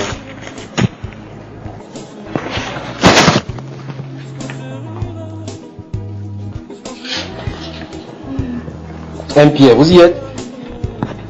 Suivez encore, je dis, c'est déjà des versets-ci. Les gens de la Bible ne peuvent pas aimer cela. Ils vont aimer déjà le chapitre 2, verset 9 qui dit que nous sommes les sacrificateurs. Nous sommes un peuple élu, une nation sainte, un sacerdoce royal. Vous avez vu? Nous sommes les sacerdoces royaux. Ah, dis à ton voisin, je règne. Dis à ton voisin, il règne. Si tu ne veux pas régner, tu vas être mon esclave. Tu vas parler le sol dans mon royaume. Ah, frère, c'est pas ça. Dis à ton voisin, c'est pas ça. C'est la séduction. Avant d'aller à 2 pour voir ce chapitre 2, verset 9 là-bas, il faut d'abord lire 1 Pierre chapitre 1, verset 3. On va lire là-bas, on va commencer là-bas, d'accord? 1 Pierre chapitre 1. 1 Pierre chapitre 1. Lisons verset 3 jusqu'à ce qu'on s'arrête quelque part là. Regardez bien. Béni soit Dieu, le Père de notre Seigneur Jésus-Christ, qui, selon sa grande miséricorde, nous a régénérés pour... Le but de la nouvelle naissance, c'est pour une espérance vivante par la résurrection de Jésus-Christ d'entre les morts. Pour un héritage. Regarde bien comment il introduit. Il est en train de parler aux gens qui sont sauvés. Il dit que le but que vous avez été sauvés là, c'est pour une chose. Après, il a dit qu'en fait, avant que ça n'arrive, il y a quelque chose qui doit se passer. D'accord? Il dit, pour un héritage qui ne peut ni corrompre, ni souiller, ni flétrir. Lequel vous est réservé où? Dans... L'héritage est réservé où? Non, les gens ont dit que non, c'est ici. J'ai fait mon miracle aujourd'hui. Il dit que jamais. Non, frère. Non, il ne faut pas être trop spirituel. On est quand même dans la chair, il faut que la chair se désire. Effectivement, ça a vraiment ses désirs. Mais les désirs sont contraires à ceux de l'Est, parce que l'esprit conduit les gens vers les cieux. Amen. Maintenant, regardez. Il dit, à vous qui, par la puissance de Dieu, êtes gardés par la foi. Regardez bien, on est gardé par la foi pour le salut prêt à être révélé dans les derniers temps. Il dit, c'est là, il dit qu'en fixant notre regard, notre pensée sur cette salut qui est prêt à être révélé dans les derniers temps, il dit, c'est là ce qui fait votre joie. Quoique maintenant, écoutez, on a dit quand? Maintenant, il dit, puisqu'il le faut. Quelqu'un dit, il le faut. C'est un commandement. Vous entendez? On dit, quoique maintenant, puisqu'il le faut, vous soyez attristés pour un peu de temps par diverses épreuves. Dis à ton voisin, il faut que tu sois éprouvé. Maintenant, c'est ce que la Bible déclare. Que tu sois attristé. Dis à ton voisin, Dieu veut que tu sois attristé. C'est un commandement. Maintenant, en attendant le salut qui est prêt à être manifesté. Bien aimé, c'est le Nouveau Testament. C'est la personne qui a suivi Jésus qui a dit ça. Celui-là qui n'a pas l'argent pour payer aux paralytiques là. C'est lui qui l'a dit. Il commence à montrer qu'en fait le but pour lequel nous est sauvé, c'est en haut. Et en attendant que la manifestation de ce qui est en haut là vienne, l'héritage qui nous est promis là, en attendant, il y a des choses que vous devez faire. On est gardé par la foi dans ce monde-ci. Par la foi, ça veut dire que quoi, tu dois vivre dans l'attente de Dieu et c'est Dieu qui te garde. Il dit en attendant cela, il dit quoi qu'il le faut, puisqu'il le faut. En fait, il dit, pour gagner ce qui est là-bas, normalement, il faut passer par ces choses-ci parce qu'il n'y a pas de couronnement, il n'y a pas de trône sans gloire. Il n'y a pas de trône sans gloire. Et il n'y a pas de gloire sans souffrance au préalable. Vous savez, n'est-ce pas? Alors, il dit, puisqu'il le faut, que vous soyez attristés. Maintenant, par diverses épreuves. Après, il donne la révélation qui se cache derrière la souffrance chrétienne. Il dit que cette révélation-là, elle a pour but de manifester la vraie nature de la foi en toi. Ah! Non! Je crois à la parole de Dieu. Tu crois à la parole de Dieu? Oui. L'Éternel est mon berger, je ne manquerai de rien. Ok. Tu ne manqueras de rien. Ah, l'Éternel est mon berger. La parole là n'est pas vraie quand tu as le sac de riz à la maison. Cette parole là n'est pas vraie quand tu as les pizzas, le spaghetti et le reste des manioc. C'est pas ça. C'est quand ça finit et que tu regardes à l'horizon, il n'y a rien. À gauche, il n'y a rien. Non, rien. La parole doit faire vie en toi. Tu dois savoir si oui ou non Dieu dit vrai en tant que l'Éternel est mon berger, je ne manquerai de rien. C'est-à-dire que quoi? Lorsque les circonstances semblent dire une réalité, que dit la parole par rapport à ces circonstances? Quand Dieu dit, il est le Dieu qui pourvoit. YHWH, j'irai. Donc le Dieu qui pourvoit, le Dieu pourvoyeur. Pour qu'il pourvoie, il faut qu'il y ait l'absence. S'il y a la chose, il ne peut pas pouvoir alors qu'il y a cela. Alors, c'est le moment entre le moment quand tu éprouves du manque. Tu manques, tu désires avoir quelque chose. C'est-à-dire, tu es dans une carence. Et tu sais que tu sais un Dieu. Le moment entre le moment où tu as posé ta requête et l'attente de la réponse et la manifestation de la réponse, ce moment est appelé le temps de patience. Et c'est dans ce temps de patience qu'il y a la foi à cette parole que tu as prêchée. Autrement dit, il n'y aurait pas de Dieu qui pourvoit s'il n'y a pas de possibilité qu'il y ait un manque. Alors dire que le chrétien ne peut pas manquer, ça veut dire que Dieu ne peut pas pourvoir. Alors dire que le chrétien ne peut pas manquer, ça veut dire automatiquement dire que Dieu ne peut pas pouvoir. Parce qu'il faut qu'on soit dans le manque pour lui demander. Vous savez cela, n'est-ce pas? Alors il dit qu'il faut il le faut que vous soyez attestés par diverses épreuves. Et on a dit diverses épreuves. Et c'est l'épreuve de votre foi. On n'a pas dit que mon épreuve c'est ton épreuve. Comme Dieu est infini, et il a des infinies voies en notre faveur et en notre défaveur aussi, selon nous, il choisit les épreuves type pour chacune des personnes. Autrement dit, toi, vous êtes dans la même classe dans la classe d'école, dans l'école de Dieu. Vous êtes assis à la même table, vous ne pouvez pas tricher parce que chacun a son épreuve. Chacun a son épreuve. Sorti du même ventre, accepter que c'est le même jour, confesser le même jour, chacun a son épreuve. Il dit l'épreuve de votre foi. Et maintenant, la Bible va dans la profondeur des révélations en disant, dans ce même verset, il lit plus seulement cité, vous suivez seulement la langue. Il dit que, en fait, cette épreuve de votre foi là est plus précieuse que l'or périssable qui cependant passe par le feu. Vous avez vu ça, n'est-ce pas? Ok, qu'est-ce qu'il veut dire? Il dit, comparez votre foi un peu à de l'or, parce que l'or c'est ce qui est le plus précieux, mais tout sur la terre, si on peut regarder ainsi. Mais regardez bien que l'or là est pris dans la boue. Quand on retire ça de la boue, il faut qu'on nettoie. Lorsqu'on nettoie, il faut que ça passe par le feu. Ce n'est que le feu qui ôte les impuretés. Et il compare donc les épreuves que nous prenons ici comme étant le feu pour sortir les impuretés qu'il y a dans notre foi, notre façon mauvaise de penser, notre intelligence non renouvelée. Dieu passe par ces épreuves pour nous renouveler. Donc quand les docteurs de prospérité prêchent aux gens que vous ne devez pas souffrir sur la terre, Allah dit que votre foi ne doit pas progresser. Parce que quelqu'un qui est satisfait par le matériel n'a plus besoin de prier. Il sait très bien qu'il sort seulement le matin, il donne quelques paroles en langue là, il sort. On n'est pas différent des catholiques qui font le signe des croix. Remarquez que ceux de l'Occident font la croix, ils touchent ici, ils touchent en bas, ils touchent de gauche à droite, ceux de l'Occident font de droite à gauche. Ah, quel monde on a se trouvé avec quelle apostasie. Rentrons-nous finalement dans notre 1 Timothée chapitre 6. Non, il faut que finir ce thème, c'est gros. Même si c'est en finir par vous donner des versets, d'accord? Et si elle ne va pas déposer la Bible, donner des versets, les citer directement, sans qu'on me dise. Je les cite. Et là, vous allez vérifier à la maison comme les chrétiens les vérifier pour voir vraiment que ce qui est ici dans ces versets est vraiment de la Bible. 1 Timothée chapitre 6, 1 Timothée chapitre 6, continuons au verset 4, puisque nous avons lu le verset 3 tout à l'heure. Il a commencé au verset 3 en disant que si quelqu'un enseigne des fausses doctrines et ne s'attache pas aux saintes paroles de notre Seigneur Jésus-Christ, il est enflé d'orgueil. Remarquez très bien, quand on parle des saintes paroles de Jésus, si vous lisez la Bible dans Matthieu chapitre 28, le verset 19, il a dit allez, faites des nations des disciples, les baptiser au nom du Père, du Fils et du Saint-Esprit et enseignez-leur ce que Jésus a observé.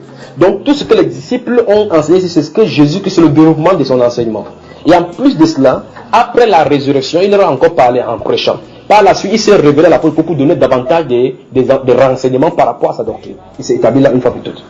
La Bible déclare donc que si quelqu'un ne s'attache pas à ces saines doctrines-là, ces saines paroles du Seigneur Jésus, il est en fait d'orgueil. Continuons. Verset 4, il est en fait d'orgueil, il ne sait rien. Il a la démangeaison forte. Il a la maladie des questions oiseuses et des disputes de mots, d'où naissent l'envie, les querelles, les calomnies, les mauvais soupçons. D'accord? Les vaines discussions d'hommes corrompus d'entendement, privés de la vérité. Vous avez vu cela? Privés de la vérité. Vous savez que la vérité c'est quoi? C'est quoi la vérité? C'est la parole. Privés de la vérité. On dit qu'ils n'ont pas la connaissance dans la parole. Il dit, et croyant que la piété est une source de gain. Et c'est clair. Les deux sont collés. Le seul fait qu'il manque de connaissance dans la parole, il croit vraiment que servir Dieu, c'est l'entreprise. Alors voilà pourquoi les gens construisent. Papa pasteur, maman pasteur, là, chacun surveille sa famille. Toi tu prends les dîmes, toi tu prends les offrandes. Toi tu es à la porte pour surveiller. Si quelqu'un bavarde, on met la caisse pour l'argent dans l'église. Quelqu'un bavarde, on met la caisse. Si tu bavardes, tu mets 25, tu bavardes, tu mets 50.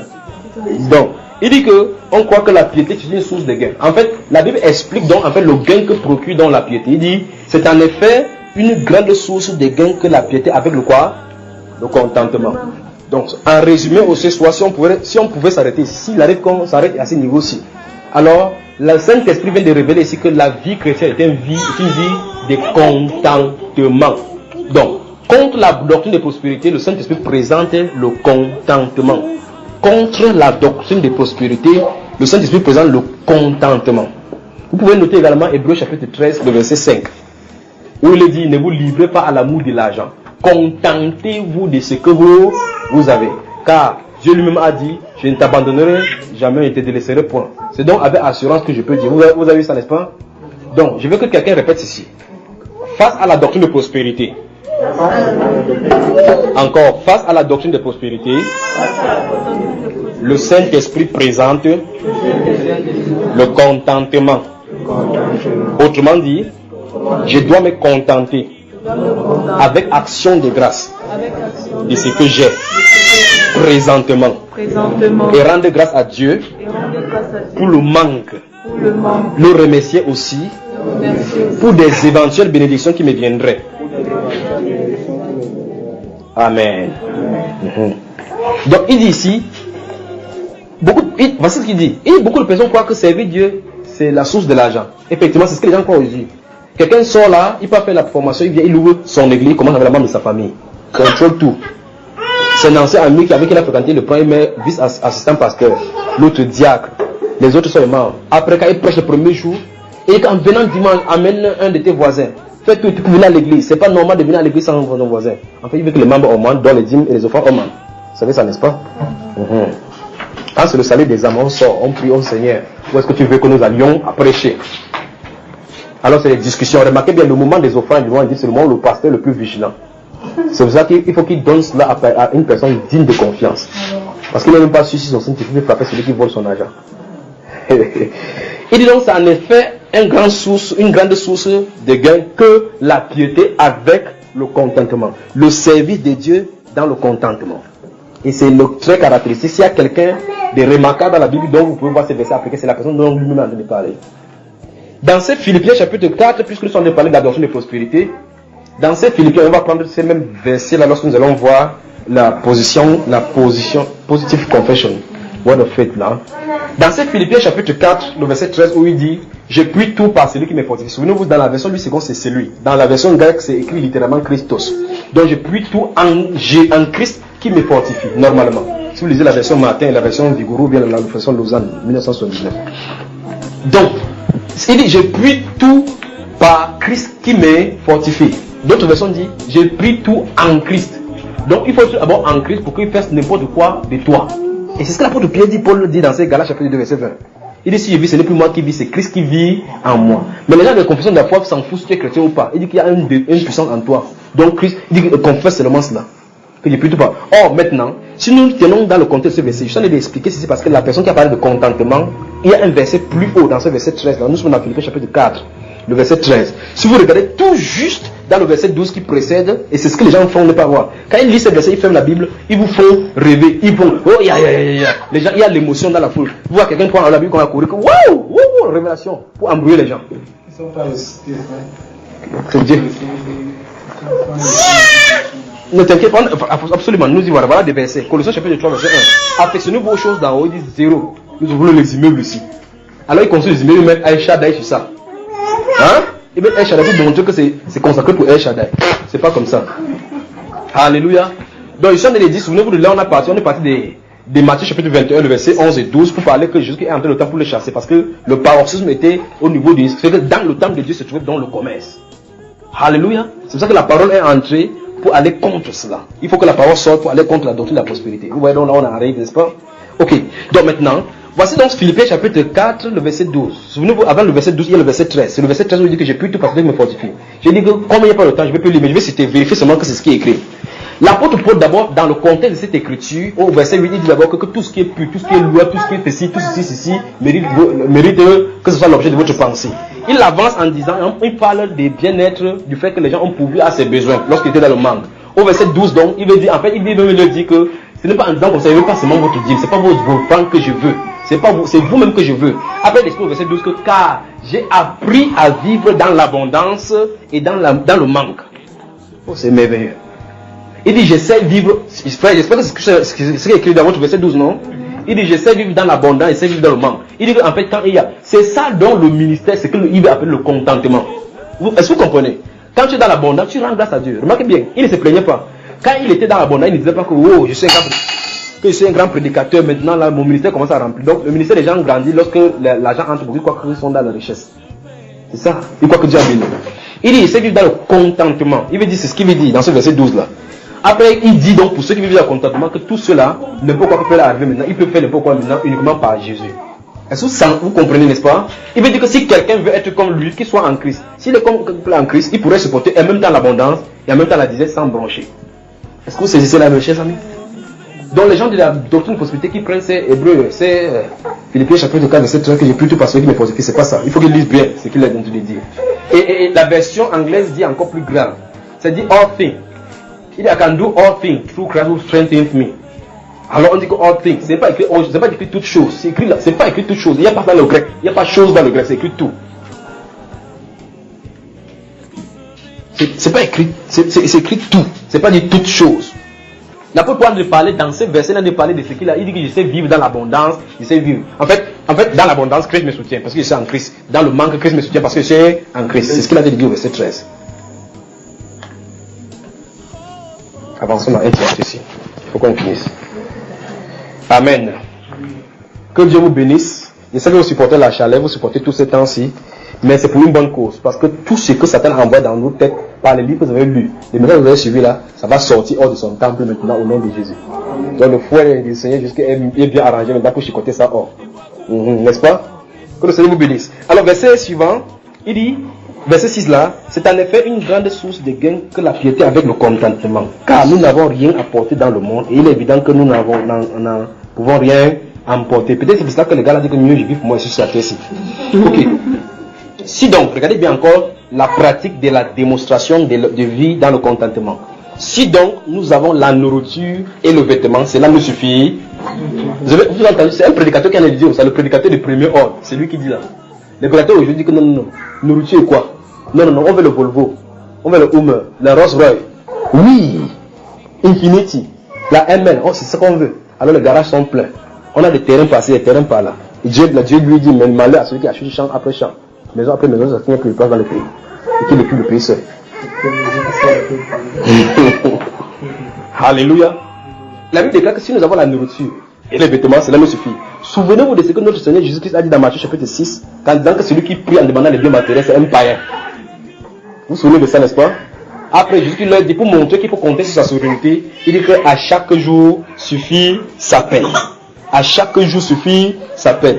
Au jour le jour. Et dans la prière qu'il a même donné, que les gens récitent là, il dit que donne-nous aujourd'hui notre pain de ce jour. Donc autrement dit, nous devons marcher en comptant sur le pain de ce jour. Et Dieu avait dit que l'homme ne vient pas de pain, mais de toute parole qui sort de la bouche de Dieu. Donc Dieu va nous guider chaque jour par le Saint-Esprit. Vous savez bien aimé? Je m'excuse si vous êtes heurté d'une façon ou d'une autre. Tous ceux qui nous écoutent, je m'excuse si quelqu'un est heurté, mais on est tenu par dire la vérité. Il faut que quelqu'un se lève pour dire la vérité. Jean-Baptiste n'était pas là pour faire plaire aux Sadducéens. En fait, il les a appelés race. Il n'a pas dit tonton race, il n'a pas dit tonton pharisé, jamais, il n'a pas dit souverain sanguin, il a dit race des vipères. Donc si quelqu'un est une vipère, il faut qu'on l'appelle vipère. Dragon, fils de Léviathan, on les appelle ainsi. Alors la Bible déclare que ce sont les dévoreurs d'âmes. Si c'est le dévoreur d'âmes, c'est forcément les démons, frère. Parce que l'homme au moins serait manger la chair, mais l'âme là, c'est Satan. Alors, ils servent qui? Ils vendent les âmes. Ils donnent la richesse que Satan les procure. En échange, il les donne quoi? L'âme. Vous saisissez, n'est-ce pas? Donc il dit, si nous avons la nourriture, dans ce verset 8 de 1 Timothée 6, il dit, si nous avons la nourriture, le vêtement, cela nous suffit. Après, il dit maintenant, pour montrer aux gens que ne franchissez pas, après, le verset suivant va montrer que ne franchissez pas cette limite du contentement. Si vous franchissez dans cette limite du contentement, vous êtes dans le grand canyon. Vous entrez dans le gouffre. Regardez bien. Il dit, mais, vous avez vu cela? Remarquez encore, j'insiste doucement pour que vous saisissiez. Verset 8. Si nous avons la nourriture et le vêtement, cela nous suffira. À moins que vous voulez tordre le pied, avancer le pied sur un terrain qui n'est pas pour vous. Mais ceux qui veulent sortir hors de ces cas, vous avez vu ça, frère bien-aimé? Frère bien-aimé, vous saisissez? Vous lisez dans vos Bibles. Il dit, mais ceux qui veulent s'enrichir. Donc, la limite, c'est que j'ai ma nourriture, j'ai le vêtement, je ne cherche pas plus. C'est la vie chrétienne là-bas. La vie chrétienne, quelqu'un dit la vie chrétienne normale. Voilà. Il dit que si tu veux aller hors de ce territoire, mais, verset 9, ça commence par mais. Mais ceux qui veulent s'enrichir, ceux qui veulent franchir ces limites-là, il dit quoi? Tombe. Voilà. Souvenez-vous dans ce Jacques qu'on a lu. Il dit que c'est à cause de convoitises qu'il y a sur le cœur que chacun est tenté. N'est-ce pas? Amorcé par ses propres convoitises. On continue? Ok. Il dit que mais ceux qui veulent s'enrichir tombent dans la tentation, dans le piège et dans beaucoup de désirs insensés et pernicieux qui plongent les hommes dans la ruine et la perdition. Après, il dit car l'amour de l'argent, vous avez vu, puisque si quelqu'un sort hors de là, c'est parce qu'il veut développer la richesse. Il va avoir la richesse pour augmenter ce qu'il a, et les vêtements et la nourriture. Car l'amour de l'argent est la racine de tous les maux. Il dit et beaucoup, et plus de quelques-uns en étant possédés. Quelqu'un dit possédé. Donc il faut qu'on délivre ceux qui sont possédés de l'amour de l'argent. Vous voyez cela, non? La Bible est claire dans Matthieu chapitre 6, verset 24. Vous ne pouvez pas servir Dieu et Mammon. Et c'est que Mammon, c'est le Dieu de l'argent. Donc il est possédé par Mammon. Donc tous les prédicateurs, la Bible vient de dire là, que tous les prédicateurs de la doctrine de prospérité sont possédés par le démon Mammon. C'est ce que la Bible dit. Les possédés se sont égarés loin de la foi. Quelqu'un dit apostasie. Voilà. et se sont jetés eux-mêmes dans bien des tourments. Conséquence, divorce par-ci, procès au tribunal par-là, les problèmes avec le fisc par-ci et autres là-bas, détournement de fonds par-ci. Vous mettez un prédicateur là au Canada qui a pris 1 500 000 $. Comme ça, il a discuté dans là-dessus. Après, quand il peut parler de Jésus-Christ est miséricordieux. Et là, ma Bible parle de restitution. Ok, maintenant, verset 11, on va conclure là-bas. Pour toi, homme de Dieu. Donc, quelqu'un qui te dit qui? Homme de Dieu. Voici l'ordre du Saint-Esprit. Fuis ces choses-là. Quelqu'un dit fuis ces choses. Quelqu'un dit prédicateur de la doctrine de prospérité. Fuyez ces choses. Fuyez les désirs pernicieux et insensés. Fuyez l'amour de l'argent. Recherchez la délivrance en Jésus-Christ. Réfugiez-vous dans le Seigneur Jésus-Christ qui vous donnera la nourriture à sa guise. Si vous avez construit un vaste empire au détriment des chrétiens du Seigneur, vous devez vous repentir et quitter ces luxes insolents pour vivre dans la simplicité après avoir restitué comme Zacharie le fit. Et s'il est possible, Zacharie dans Luc chapitre 19, et s'il est possible, vous allez entrer dans les dettes et payer tout jusqu'au dernier centime au nom de Jésus-Christ de Nazareth. Voilà. Non, pas voilà là-bas, si vous ne faites pas voilà. Beaucoup de personnes savent cela. À un moment donné, ils sont à un niveau. Satan les met sur un piédestal rapidement à un haut standing que pour rentrer encore. C'est un peu comme les prêtres catholiques et tous ces gens dans les missionnaires. Vous voyez, on construit quelqu'un sur le séminaire, on lui donne un, vous appelez baptistère. C'est pas, non, pas baptistère, presbytère. C'est pas comment vous appelez ça. Là où les prêtres habitent là. Vous savez, il a une maison climatisée. Une voiture à son service. Des gens qui lavent son lit et autres de son drap. Le gars ne souffre pas. Il va te dire que tu baises Marie là bien 4 fois. Tu mets ta tête au sol, tu baisses sa main, tu baisses son pied, tout. Pour que le service soit bien. Vous pensez que de telles personnes comprennent que servir Christ, c'est quitter tout cet avantage-là. Alors, en fait, vous n'avez que deux choix quand vous rencontrez Christ dans cette position aussi. Ou bien vous faites comme si vous n'avez pas compris la vérité, vous continuez à servir, tout en étant conscient, vous allez en enfer par la suite. Ou bien, dites la vérité, ce que ça va vous coûter, même s'il faut dormir dehors comme le pauvre Lazare. Sous ces essais, la deuxième position que moi j'ai, je ne peux pas me compromettre sur ce que c'est qu'être dans la vérité. Même s'il fait que je dorme dehors, s'il fait 4 jours sans manger, alors il faut que je prêche la vérité. Parce que je sais que d'après ce qui est écrit ici là, il y a un héritage qui est réservé dans les cieux. Est-ce que c'est ici? Dans ce livre de Daniel, la Bible déclare que ceux qui auront la vérité, ceux qui connaîtront leur Dieu, agiront avec fermeté. Et ceux du peuple qui seront intelligents enseigneront au plus grand nombre. Ils enseigneront les autres, pas vrai? Il dit qu'en cette fin-là, ils brilleront comme les étoiles.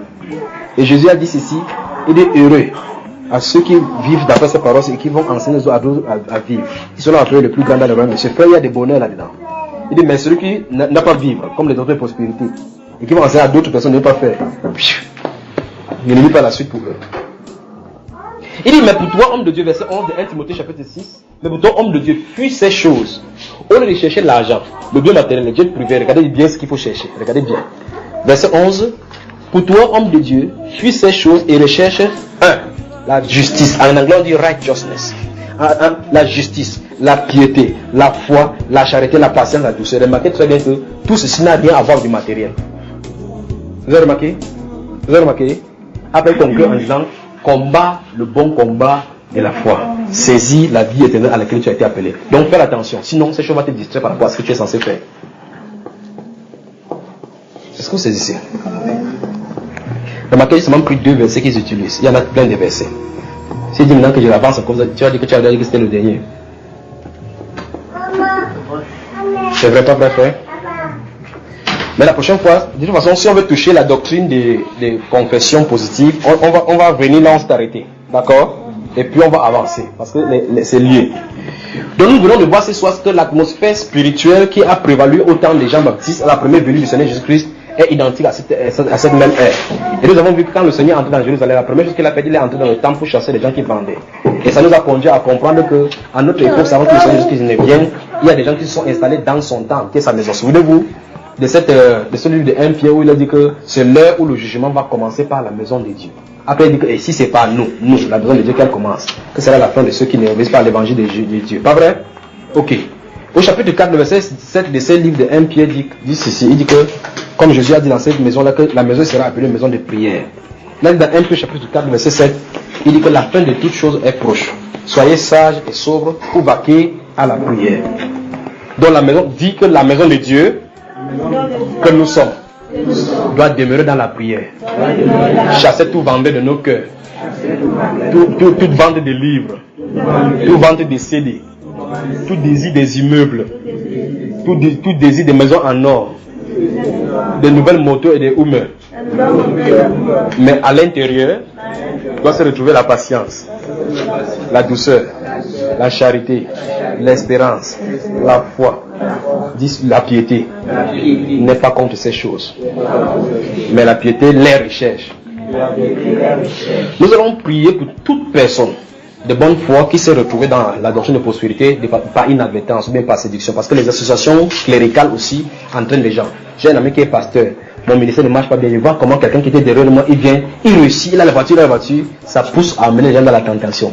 Beaucoup tombent comme ça parce que je te montre, viens, je vais aller chez un pasteur. Le pasteur lui donne les huiles, les poudres, il commence à faire ces choses. Il y a le démon de ces choses-là. Les gens parlent pour que les gens commencent à convaincre. Il y a des choses que tu mets en toi, tu commences à parler, les gens commencent à tenir l'argent sans que tu le vois. Vous voyez cela? Les pasteurs utilisent cela. Voilà pourquoi ils ont des touches, d'autres ont des touches avec les insignes maçonniques rouges sur ça, les insignes kabbalistiques. Ils savent de quoi ils sont en train de parler. Ils ont des touches avec les insignes. Selon les époques, ils portent certaines choses. Certaines choses, les bagues cléricales, les bagues doctorales, les bagues ecclésiastiques, les bagues pontificales. Pour manipuler les gens avec les saphirs, avec les dieux, les démons dans les étoiles, avec Vénus et autres là-bas dans les bagues. Ils savent de quoi il est question. Donc on va prier pour tous ceux qui sont entrés dans la séduction et qui sont destinés pour la vérité, que le Seigneur les rachète et les ramène à l'ordre. D'accord, bien aimé? On peut prier. Quel que soit l'endroit où se trouve sur la terre, c'est notre responsabilité selon Éphésiens 4, 7 et 18. Il dit qu'on prie partout pour tous les saints. D'accord? Donc prions pour eux ce soir. La prière est adressée. Père, au nom du Seigneur Jésus-Christ, nous prions pour tes enfants dans le monde entier. Tu viens de nous montrer ce soir, Dieu de gloire, que la doctrine de prospérité n'est pas de toi, que c'est satanique, c'est diabolique. Tu veux que tes enfants vivent dans le contentement en comptant sur ta souveraineté, en comptant sur ta miséricorde, en comptant sur tes faveurs et tes multiples grâces que tu as en réserve pour tous ceux qui t'invoquent de tout leur cœur. Mais Satan a introduit au milieu du corps de Christ Seigneur une autre doctrine qui fait que l'homme pense à lui-même. Il peut réussir par lui-même, à sa propre volonté, sa souveraineté. Son libre arbitre exerce pour son Dieu, pour lui-même comme étant Dieu. Et il dit le jeu, comme Satan l'a dit, comme Lucifer l'a dit dans Ésaïe chapitre 14. Père de gloire, voilà pourquoi nous venons ce soir, comprenant ces choses avec les ténèbres qui sont en train d'envahir. Nous avons compris que tu es en train de temps et tu as chassé au Dieu de gloire les vendeurs. Nous prions, Père de gloire, que tu chasses tous les vendeurs dans ton corps. Toute personne au Dieu de gloire qui a pris la piété comme une grande source de gain, comme on l'a vu dans 1 Timothée 6. Nous prions au Dieu de gloire que tu envoies ta due parole. La parole qui sonde les cœurs. La parole qui partage, qui divise âme et esprit, jointure et moelle. Envoie cette parole, Père de gloire, dans les cœurs, afin que tout ce qui était sous l'emprise de cette doctrine soit délivré dans le monde entier au nom du Seigneur Jésus. Nous prions pour les pasteurs qui ont été séduits par cette doctrine et qui sont de toi, Père, ramène-les vers toi. Nous ne prions pas pour les lourds avec ce Père, parce que la Bible déclare que les impies, ils vont se égarer eux-mêmes, égarant les autres. Ils ne comprendront rien, mais ils vont toujours avancer dans l'impiété, dans l'injustice. Père, nous ne prions pas pour ceux-là. Nous prions, Père de gloire, pour tes serviteurs véritables que tu as choisis et qui se sont laissés séduire. Père, si un pasteur écoute ce message aujourd'hui, Père, nous prions, Dieu de gloire, que tu parles à son cœur. Que tu parles à son cœur, Père de gloire, par rapport à toute autre chose, au Dieu de gloire, que tu lui reproches. Seigneur, beaucoup calquent leur ministère sur les États-Unis. Et tu as montré aux yeux du monde, Père de gloire, que tous ces gens-là ne sont pas de toi littéralement. Ça peut scandaliser le monde entier, Père de gloire, mais beaucoup d'âmes y vont là-bas. Mais tu as dit, étoile et resserrée est la voie qui mène à la vie éternelle, mais peu de gens le trouvent. Nous prions, Père de gloire, que tu enlèves tes brebis, tes enfants de la paix, et que tu leur communiques la simplicité de ta parole. Nous prions, Dieu de gloire, pour les pasteurs dans le monde entier, pour les conducteurs, pour les serviteurs qui sont dans cette abomination de la doctrine de prospérité. Nous prions, Dieu de gloire, que tu les retires de la paix et qu'ils en témoignent pour ta gloire. Au nom du Seigneur Jésus-Christ de Nazareth. Amen. Amen. Alléluia.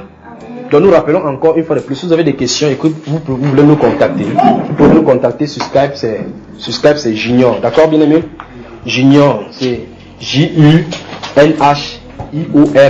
et le chiffre 3, donc Junior 3. Les questions sont répondues 24/24. Ou bien sur Yahoo Messenger, c'est Junior, J-U-N-H-I-O-R-S @yahoo.fr. Un mail envoyé, une question posée égale une réponse par la grâce du Seigneur. Par téléphone aussi, si vous êtes à l'extérieur du Cameroun, c'est le plus 237. Le 237, c'est l'indicatif du Cameroun. Plus 237 33 13 91 00 94 01 94 40 Et le 75 87 41 21. Le frère Junior ou bien tout autre frère sera à la disposition pour répondre à toutes vos questions que vous pourrez vous poser. Alors nous allons nous retrouver là dans le prochain enseignement et nous allons continuer à partir d'ici, de cette doctrine prospérité. Nous allons donner quelques passages encore qu'ils utilisent, d'accord bien aimé? Et puis nous allons continuer avec la pensée positive, d'accord? La parole de la foi. Que le Seigneur vous bénisse, que le Seigneur vous bénisse, qu'il vous bénisse. L'Église du Seigneur. Gardons nos yeux ouverts et nos cœurs éveillés, afin de reconnaître les loups déguisés, car dans les derniers temps viendront de faux docteurs, essayant de séduire l'Église du Seigneur.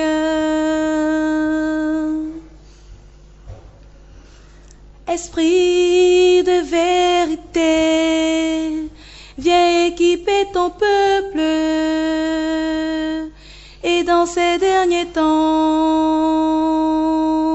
préserve tes enfants.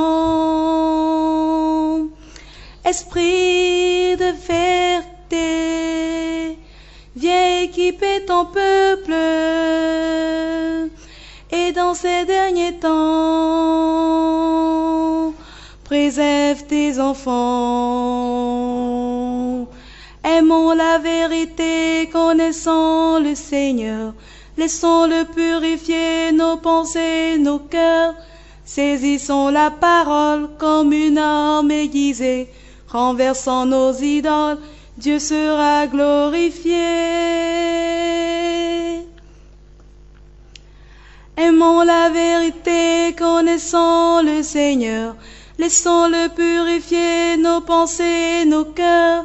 Saisissons la parole comme une arme aiguisée. Renversant nos idoles, Dieu sera glorifié. Esprit de vérité, viens équiper ton peuple, et dans ces derniers temps, préserve tes enfants. Esprit de vérité, viens équiper ton peuple, et dans ces derniers temps, préserve tes enfants. Ce sont de convoiter ce qui est dans le monde. Il faut abandonner l'orgueil et le mensonge. Aimer la volonté du Père, vivre pour lui sur cette terre. Église du Seigneur, regarde vers le ciel et attache ton cœur au trésor éternel. Combat le bon combat, la dernière heure sonne déjà. Esprit de vérité, viens équiper ton peuple, et dans ces derniers temps, préserve tes enfants. Esprit de vérité, viens équiper ton peuple, et dans ces derniers temps, préserve tes enfants. Préserve tes enfants.